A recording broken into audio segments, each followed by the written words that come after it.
Hujan rintik-rintik turun membasahi jalanan sempit di kota tua saat Liana melangkah masuk ke sebuah toko barang antik yang hampir tak terlihat dari luar. Bau kayu tua dan debu memenuhi udara, bercampur dengan aroma kertas menguning yang telah lama terlupakan. Ia tidak tahu mengapa, tapi ada sesuatu yang menariknya masuk ke dalam toko itu, seolah ada panggilan halus yang mengarahkannya ke sudut terdalam. Jemarinya yang dingin menyentuh rak kayu tua yang dipenuhi kaset VHS lawas, sebagian besar dengan judul yang sudah pudar. Dan di antara tumpukan kaset berdebu itu, matanya tertuju pada satu judul yang anehnya terasa familiar, Kuda Poni Ajaib. Liana mengerutkan kening. Ia tumbuh besar dengan menonton berbagai film animasi, tapi ia tak pernah mendengar film ini sebelumnya. Sampulnya berwarna ungu pudar dengan ilustrasi seekor kuda poni berwarna biru dengan mata besar yang tampak kosong. Tak ada keterangan sutradara, studio, atau tahun rilis, hanya satu kalimat samar yang tertulis di sudut bawah, temukan kebenarannya. Jantungnya berdetak lebih cepat. Ada sesuatu yang tidak beres, tapi entah mengapa, ia merasa harus membawa pulang kaset itu. Sesampainya di rumah, ia memasukkan kaset ke dalam pemutar VHS milik ayahnya yang hampir tidak pernah digunakan lagi. Layar televisi menyala dengan suara mendesis pelan, lalu berubah menjadi hitam sebelum akhirnya gambar muncul. Musik latar yang lembut mengalun, khas film anak-anak dari era lama. Animasi dua dimensi yang kasar menampilkan seekor kuda poni kecil yang berlari di padang rumput, tertawa riang. Awalnya, film ini tampak seperti animasi klasik biasa, namun semakin lama Liana menonton, semakin jelas bahwa ada sesuatu yang mengganggu. Ada momen-momen yang terasa tidak seharusnya ada dalam film anak-anak, suara latar yang terdengar terlalu sunyi, seperti ada jeda yang janggal di antara dialog. Kadang-kadang, mata karakter tampak menatap ke layar sedikit terlalu lama, seolah-olah menyadari keberadaannya. Di menit ke-20, layar tiba-tiba bergetar dan muncul kilatan hitam selama sepersekian detik. Liana mengernyit, berusaha menekan tombol rewind untuk melihatnya lagi. Saat ia memperlambat rekaman, dadanya terasa sesak. Kilatan hitam itu bukan sekadar gangguan teknis, ada sesuatu di dalamnya. Dalam bingkai gambar yang hampir tak terlihat, ada sebaris teks samar di latar belakang, tertulis dalam huruf kecil yang hampir tak terbaca, "Aku masih di sini. Tolong." Liana terpaku. Ini bukan bagian dari film biasa. Perasaannya mendadak berubah dari penasaran menjadi ngeri. Jantungnya berdetak lebih cepat saat ia menekan tombol pause, memperhatikan lebih jauh setiap detail di adegan itu. Ada sesuatu yang salah. Sangat salah. Tiba-tiba, layar televisi bergetar lagi, kali ini lebih lama. Gambar film berubah menjadi statis, lalu beralih ke adegan yang tidak masuk akal. Seekor kuda poni berdiri diam di tengah latar yang sepenuhnya gelap, menatap lurus ke arah penonton. Matanya kosong, tidak memiliki cahaya kehidupan sedikit pun. Kemudian, tanpa peringatan, suara berbisik terdengar dari speaker, lirih namun jelas, seolah ada seseorang yang berbicara langsung di telinganya. Jangan biarkan mereka menemukannya. Liana terlonjak mundur, napasnya tersengal. Ini tidak mungkin. Ini hanya film anak-anak, bukan? Ia mematikan televisi dengan tangan gemetar, tapi perasaan tidak nyaman itu masih menggantung di udara. Ia melihat kaset yang masih berada di pemutar, lalu beralih menatap pantulan dirinya di layar hitam televisi. Seketika, darahnya membeku, ada sesuatu di belakangnya. Liana tersentak dan menoleh ke belakang dengan napas tertahan. Namun, tidak ada siapapun di sana. Hanya pantulan dirinya sendiri yang tampak di layar televisi yang sudah mati. Tetapi perasaan itu masih ada, perasaan bahwa sesuatu sedang mengamatinya, bersembunyi di antara bayangan kamar. Jantungnya berdebar kencang saat ia meraih kaset VHS itu dan memasukkannya kembali ke dalam kotaknya. Ada sesuatu yang sangat salah dengan film ini. Keesokan harinya, ia menceritakan apa yang terjadi kepada dua sahabatnya, Reza dan Maya, saat jam istirahat di sekolah. Reza, yang gemar mengutak-atik teknologi, tertarik dengan rekaman aneh yang Liana lihat. Mungkin ada pesan tersembunyi dalam filmnya, katanya dengan mata berbinar. Bisa jadi ada seseorang yang sengaja menyisipkan kode rahasia di dalamnya. Maya, yang lebih skeptis, hanya menghela napas. Itu cuma film lama. Mungkin kamu cuma terlalu capek dan berhalusinasi. Namun, sesuatu dalam diri Liana menolak untuk menganggap ini sekadar kebetulan. Bersama Reza dan Maya, ia pergi ke perpustakaan sekolah untuk mencari informasi tentang kuda poni ajaib. Mereka mengetik judul film itu di komputer perpustakaan, tetapi hasil pencarian hampir nihil. Tidak ada catatan produksi, tidak ada studio yang mengklaim kepemilikan, bahkan tidak ada ulasan dari siapapun. Seolah-olah film itu tidak pernah ada. Setelah beberapa saat mencari, Reza akhirnya menemukan satu artikel lama dari forum diskusi film horor. Artikel itu menyebutkan bahwa kuda poni ajaib pernah ditayangkan sekali di televisi nasional pada tahun 1990-an, tetapi setelahnya tidak pernah ditayangkan ulang. Yang lebih aneh, semua rekaman siaran malam itu konon menghilang. Penulis artikel itu mengklaim bahwa pencipta film ini, seorang animator bernama Arman K, menghilang secara misterius tak lama setelah filmnya dirilis. Nama itu bergema di benak Liana. Arman K, siapa dia? Dan mengapa namanya seperti dihapus dari sejarah? Rasa penasaran mereka semakin kuat, dan mereka mulai mencari lebih dalam. Maya akhirnya menemukan satu referensi lain, sebuah berita lama yang menyebutkan bahwa Arman K dulunya bekerja di sebuah studio animasi kecil yang kini sudah lama tutup. Tidak ada foto, tidak ada wawancara, hanya sebaris kalimat di arsip koran usang. Arman K menghilang tanpa jejak setelah menyelesaikan proyek terakhirnya. Mereka bertiga saling berpandangan. Ini bukan kebetulan. Liana tahu ada sesuatu yang lebih besar tersembunyi di balik film ini. Jika Arman benar-benar menghilang setelah film itu dirilis, bisa jadi dia meninggalkan sesuatu di dalamnya, sebuah petunjuk yang hanya bisa ditemukan oleh orang yang cukup teliti untuk melihatnya. Liana menggigit bibirnya, lalu memandang kaset VHS yang masih ia bawa dalam tasnya. Film ini bukan sekadar hiburan anak-anak biasa.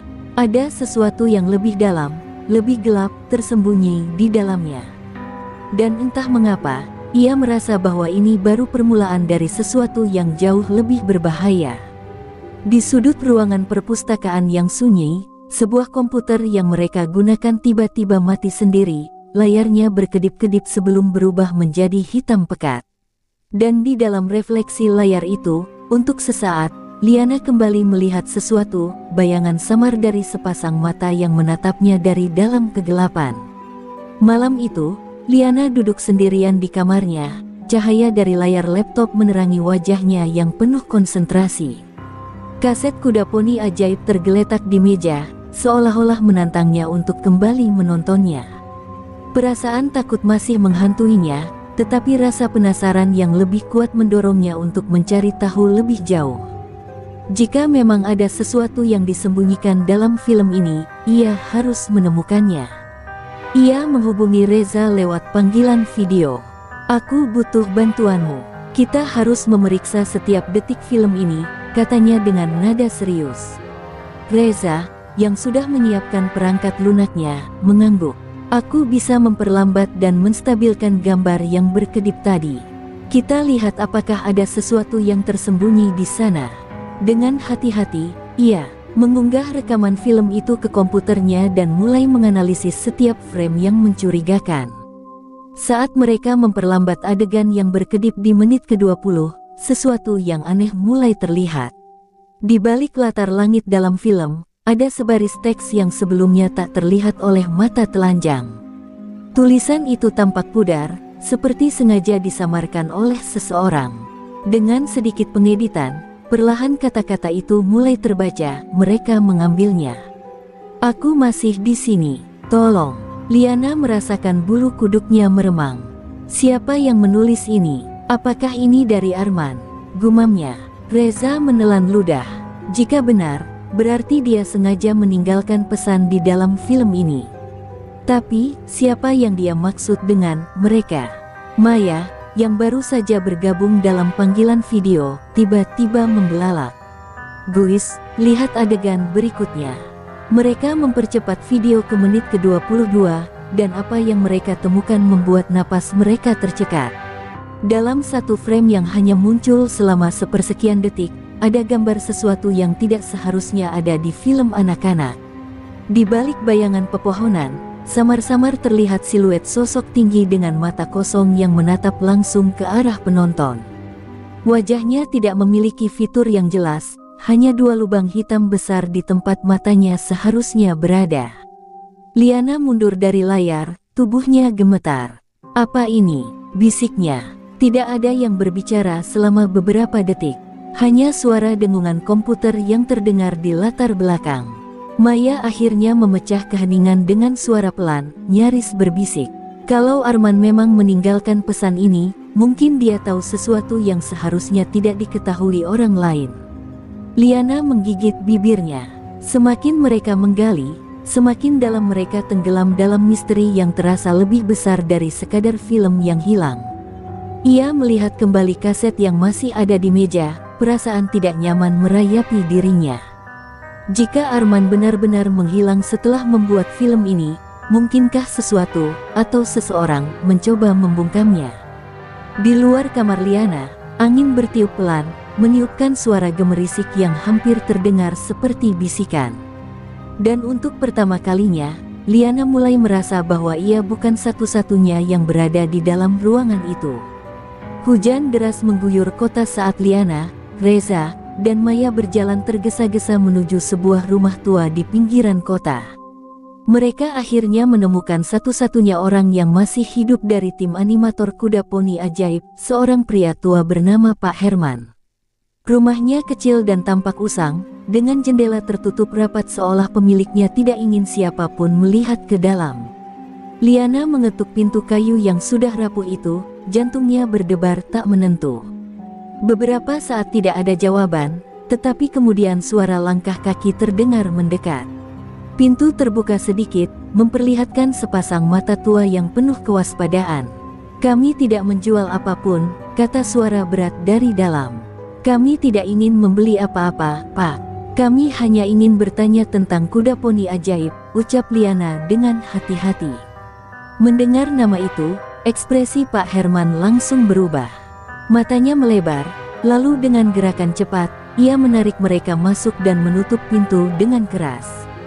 "Dari mana kalian tahu tentang itu?" bisiknya tajam, suaranya penuh ketakutan. Liana menunjukkan kaset VHS yang ia bawa. "Kami menemukannya, dan ada sesuatu yang tidak beres dalam film ini. Kami tahu Armanka menghilang setelah membuatnya. Tolong, kami butuh jawaban." Pak Herman menghela napas panjang dan duduk di kursi reyotnya, seolah-olah berat kenangan itu kembali menghantamnya. "Arman, dia jenius, tapi juga keras kepala. Dia tidak seharusnya membuat film itu," gumamnya. "Awalnya, itu hanya proyek kecil. Film anak-anak biasa. Tapi suatu hari, Arman mulai berubah. Dia sering bekerja sendirian hingga larut malam, menggambar sesuatu yang tidak pernah dia tunjukkan kepada kami. Ketika kami akhirnya melihat hasilnya, ada sesuatu yang salah dalam animasinya. Sesuatu yang tidak bisa dijelaskan." Reza menelan ludah. "Apa maksud Anda dengan salah?" Pak Herman menatap mereka dengan mata penuh ketakutan. "Adegan yang tidak pernah kami buat muncul dalam rekaman. Karakter yang tidak pernah kami gambar ada di sana, menatap langsung ke kamera. Musik latar terkadang berubah sendiri menjadi bisikan yang nyaris tidak terdengar. Tapi yang paling buruk adalah pesan-pesan tersembunyi itu." Liana menggenggam kaset di tangannya lebih erat. "Jadi Arman sengaja meninggalkan pesan dalam film ini?" Pak Herman menggeleng lemah. "Aku tidak tahu pasti. Yang aku tahu, dia mulai panik. Dia bilang, mereka tahu apa yang dia lakukan. Beberapa hari sebelum film itu ditayangkan, dia menghilang. Polisi tidak menemukan jejaknya, dan studio tutup selamanya setelah kejadian itu.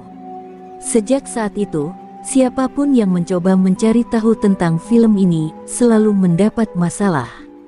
Maya tiba-tiba merasa udara di ruangan itu menjadi lebih berat. Masalah seperti apa? Pak Herman menatap mereka satu persatu sebelum akhirnya berbisik pelan, orang-orang menghilang. Seperti Arman. Sejenak, keheningan menyelimuti ruangan. Liana merasa ada sesuatu yang dingin merayap di tengkuknya. Ia mulai menyadari bahwa mereka sudah melangkah terlalu jauh ke dalam misteri ini, dan mungkin tidak akan ada jalan keluar. Malam itu, Liana nyaris tak bisa tidur. Ucapan Pak Herman terus terngiang di kepalanya, orang-orang menghilang. Apakah mereka telah membuka sesuatu yang seharusnya tetap terkubur? Ataukah Arman memang berusaha memperingatkan mereka? Sambil memegang kaset VHS di tangannya, ia menatap televisi di sudut kamar. Ada perasaan mengganggu di hatinya, seperti sesuatu sedang mengawasinya dari dalam layar yang gelap itu. Di tempat lain, Reza masih terjaga di kamarnya, matanya terpaku pada layar komputer. Ia telah menyalin rekaman film itu ke format digital agar bisa menganalisisnya lebih dalam. Namun, ada sesuatu yang aneh, file yang ia simpan berubah sendiri. Ukurannya bertambah, dan saat ia mencoba membukanya, muncul pesan teks aneh di layar, "Kau sudah terlalu jauh." Jantungnya berdegup kencang. Dengan tangan gemetar, ia mencoba mencari tahu dari mana pesan itu berasal. Namun, sebelum ia sempat melakukan apapun, layar komputernya tiba-tiba berubah. Video film itu mulai berjalan sendiri, tetapi bukan adegan yang biasa. Kali ini, layar menampilkan koridor panjang yang gelap, diterangi hanya oleh cahaya redup dari lampu gantung. Kamera bergerak perlahan, seolah-olah ada sesuatu yang merekamnya dari sudut pandang orang pertama. Reza mengerutkan kening. Ini tidak ada dalam film aslinya. Ia menatap layar dengan napas tertahan saat kamera terus bergerak, melewati pintu-pintu kayu tua yang tampak usang. Lalu, tanpa peringatan, kamera berhenti di depan satu pintu yang sedikit terbuka. Dari celah pintu itu, tampak sesosok bayangan berdiri diam di dalam ruangan gelap. Dua mata kosongnya menatap langsung ke kamera. Reza terlonjak mundur. Jarinya buru-buru menekan tombol keluar, tetapi layar komputernya membeku. Sosok dalam video itu mulai bergerak, mendekati kamera dengan langkah perlahan. Lalu, suara terdengar, bisikan lirih, nyaris tak terdengar, namun jelas mengatakan sesuatu. "Kami menemukannya." Seketika, layar menjadi hitam. Reza terduduk lemas di kursinya, tubuhnya dingin oleh ketakutan. Ia meraih ponselnya dan dengan tangan gemetar menghubungi Liana. Butuh beberapa detik sebelum gadis itu mengangkatnya. "Liana, kita dalam bahaya," katanya dengan suara bergetar. Di seberang telepon, Liana terdiam. Ia juga melihat sesuatu malam ini di pantulan televisinya yang mati. Ada sepasang mata kosong yang menatap balik ke arahnya. Perlahan, ia mulai menyadari satu hal yang mengerikan. Apapun yang tersembunyi di dalam film ini, kini telah keluar ke dunia nyata. Liana tak bisa bernapas. Tangannya gemetar saat mendengar suara Reza yang ketakutan di seberang telepon. Ia ingin bertanya lebih banyak, tetapi tubuhnya terasa kaku. Di layar televisinya yang mati, pantulan samar itu masih ada, sepasang mata kosong yang mengintainya. Liana memejamkan mata sejenak, berharap ketika ia membuka matanya lagi, semua itu hanya ilusi. Tapi saat ia mengintip, sosok itu kini lebih dekat, seakan bergerak tanpa suara di dalam kaca. "Liana," suara Reza di telepon membangunkannya dari keterkejutan. Dengan panik, Liana meraih remote dan menyalakan televisi. Layar yang tadi memantulkan sosok misterius itu kini hanya menampilkan saluran kosong dengan suara statis yang menyakitkan telinga. Napasnya memburu, dan ia buru-buru mematikan televisi itu sebelum berlari ke jendela, mencoba mencari udara segar. Namun, saat ia mengintip keluar, tubuhnya langsung membeku. Di seberang jalan, di bawah lampu jalan yang redup, ada seseorang berdiri diam.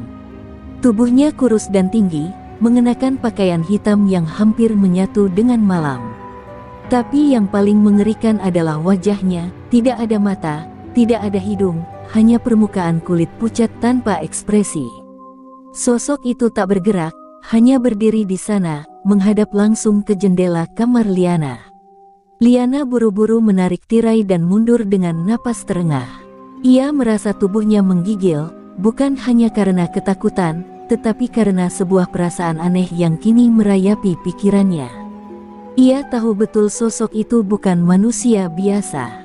Mungkin itu adalah sesuatu yang berhubungan dengan film Kuda Poni Ajaib. Teleponnya kembali bergetar, tetapi kali ini bukan dari Reza. Nomor tak dikenal muncul di layar, dan entah kenapa, ada sesuatu dalam dirinya yang mengatakan bahwa ia harus menjawabnya. Dengan tangan gemetar, ia menggeser layar dan mendekatkan ponsel ke telinganya. Awalnya, tidak ada suara, hanya desisan pelan seperti angin bertiup di lorong yang panjang. Lalu, sebuah bisikan lirih terdengar. "Kalian sudah melihat terlalu banyak." Liana tersentak dan langsung mematikan panggilan itu. Jantungnya berdetak begitu kencang hingga ia bisa mendengarnya di telinga. Ia segera menghubungi Maya dan Reza, memaksa mereka untuk bertemu di tempat yang aman. Mereka harus menyelesaikan ini sebelum sesuatu yang lebih buruk terjadi. Saat ia meraih jaketnya dan bersiap keluar, Liana menyadari satu hal yang membuat darahnya membeku. Kaset VHS yang tadi ada di mejanya, kini telah menghilang. Liana tiba di kafe tempat mereka berjanji bertemu. Matanya terus waspada, mengawasi setiap sudut ruangan, takut jika sosok tanpa wajah itu mengikutinya. Begitu ia melihat Reza dan Maya duduk di pojok dengan wajah tegang, ia buru-buru menghampiri mereka. Tanpa menunggu lama, ia meletakkan ponselnya di meja dan berkata dengan suara rendah, "Kaset itu hilang." Maya menatapnya dengan mata terbelalak. "Apa? Bagaimana bisa?" Liana menggeleng, mencoba memahami apa yang terjadi. "Aku tidak tahu. Aku menaruhnya di meja, dan saat aku berbalik, kaset itu sudah tidak ada." Reza mengepalkan tangannya di atas meja. "Aku yakin ini bukan sekadar kebetulan. Seseorang atau sesuatu tidak ingin kita terus mencari tahu."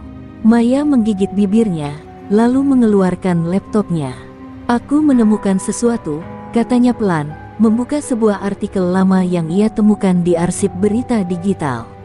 "Lihat ini, 5 tahun lalu, seorang pria ditemukan dalam kondisi mengenaskan di gudang studio animasi tempat Kuda Poni Ajaib dibuat. Namanya Arman K." Liana menelan ludah. "Jadi, dia tidak menghilang?" Maya mengangguk dengan wajah pucat. "Tidak, ia ditemukan tewas dengan mata terbuka, seolah-olah melihat sesuatu yang mengerikan sebelum meninggal. Yang lebih aneh lagi, tubuhnya ditemukan dalam posisi duduk, menghadap ke layar kosong yang hanya menampilkan gambar statis." Reza mengusap wajahnya dengan frustrasi. "Ini bukan sekadar film terkutuk. Ada sesuatu yang lebih besar.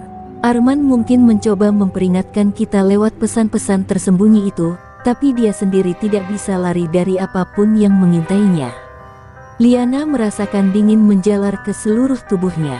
"Kalau begitu, kita harus menghentikan ini sebelum kita berakhir seperti dia."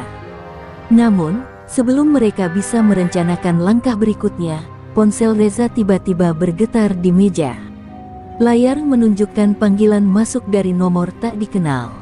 Mereka bertiga saling berpandangan, lalu dengan ragu, Reza mengangkatnya dan menekan tombol speaker. Awalnya, hanya ada suara statis. Namun, perlahan, terdengar suara napas berat di ujung sana, lalu suara berbisik yang mereka kenali dari video aneh itu, "Kalian tidak seharusnya melihat ini." Seketika, lampu di kafe berkedip-kedip, dan layar laptop Maya berubah menjadi hitam. Dalam sepersekian detik, sebuah gambar muncul di layar, koridor gelap yang sama seperti yang pernah dilihat Reza di videonya. Namun kali ini, kamera bergerak lebih cepat, seolah-olah sesuatu sedang mengejar seseorang. Liana menahan napas saat mereka melihat sosok di ujung koridor, tubuhnya gemetar ketakutan.